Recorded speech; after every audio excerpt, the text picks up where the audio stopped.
Patay sa pamamaril ang isang lalaki sa Amerika sa gitna ng protesta laban sa crackdown ng US government sa mga illegal immigrant.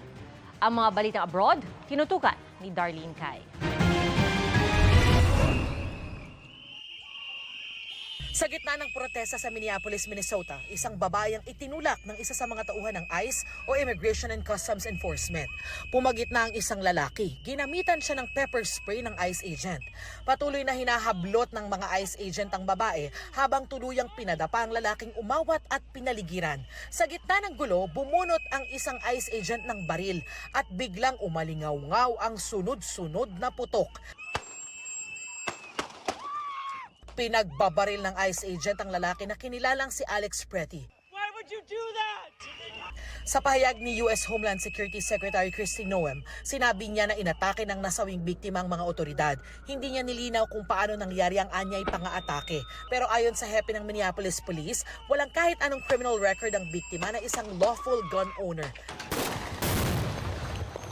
Dahil dito, mas sumidhi ang pagpoprotesta ng mga residente na nagresulta sa paggamit ng tear gas sa mga otoridad.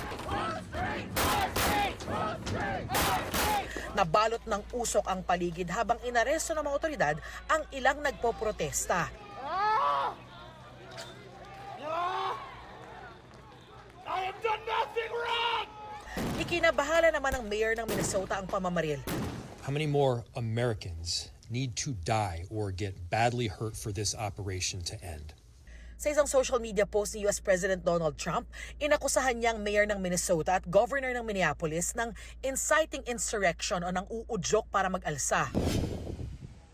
Puspusan ang paghahanap ng otoridad sa mga natabunan sa landslide sa West Bandung region sa Indonesia.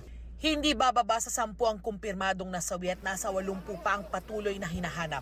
Ayon sa ating embahada sa Jakarta, wala pang napapaulat na Pilipinong nadamay sa landslide. Para sa GMA Integrated News, Darlene Cai, nakatutok 24 oras.